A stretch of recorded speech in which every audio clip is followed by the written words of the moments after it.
CFAs, or come from a ways. Ah. Anyone not born in Nova Scotia is given lovingly the name a come from away. Doesn't matter how many years you live here, you're always a come from away.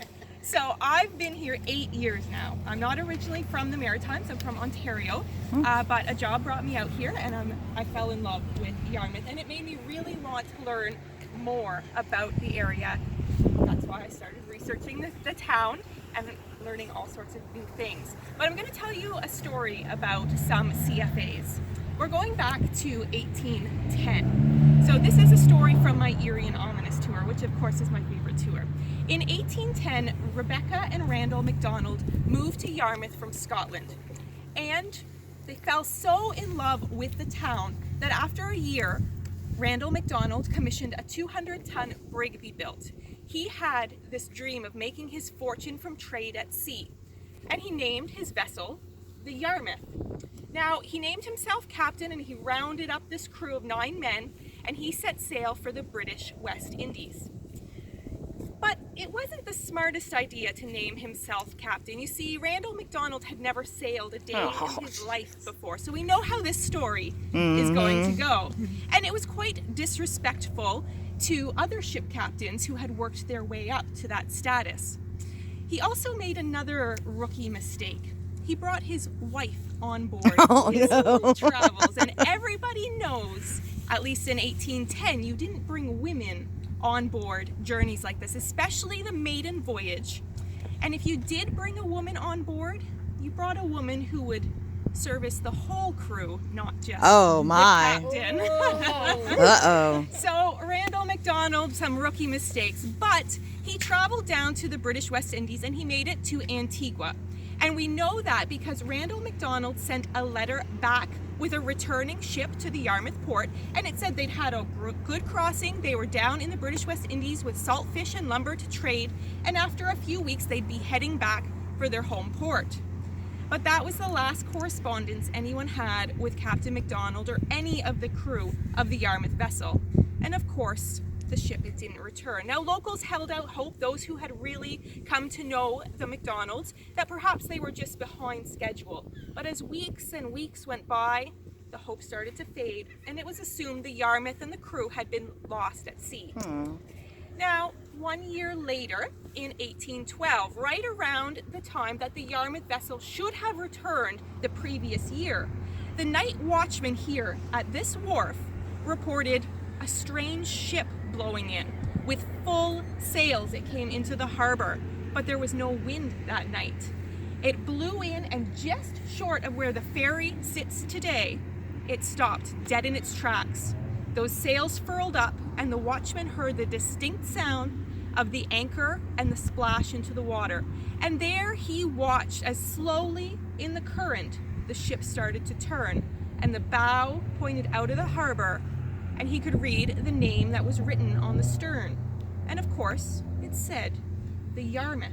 Well, he couldn't believe it. A year behind schedule, the ship had finally returned. So he went and he woke some locals who had ties to the crew that had been aboard that vessel. And they came down to the wharf and they looked out, and they couldn't figure out why the ship didn't come to dock. The tide was in, the conditions were good, but it sat out there. They couldn't figure out why no lifeboat was lowered for the crew to row in on. They couldn't really see any signs of life at all aboard this vessel. Eventually, a few men decided they would row out, they would see what was the matter, and as they entered Yarmouth Harbor, a fierce headwind picked up, making it very difficult for them to row forward. But of course, they persevered, and as they got within 6 to 7 feet of the vessel, suddenly the wind stopped. Everything went silent. Not even the lap of the water against the hull could be heard. Now they were anxious, they were looking for a way to board the vessel, and all of a sudden, out of nowhere, the booming voice of Captain MacDonald was heard, and he said, "Keep off! Keep off!" Well, the men were startled, and as they rowed back to shore, a thick black fog descended over Yarmouth Harbor, and the ship could no longer be seen from shore.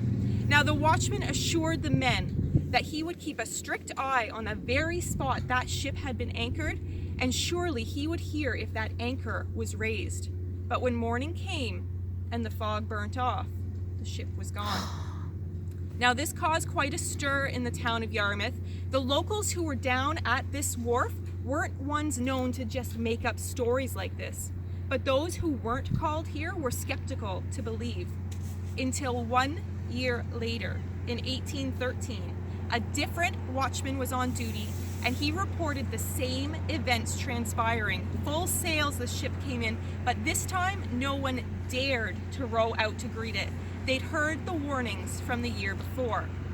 In fact, every year for over 60 years, the Yarmouth vessel was reported and recorded as being in Yarmouth Harbor on the exact same date until 1874. That year, the ship blew in full sails and all, but this time 2 men were on board a visiting vessel.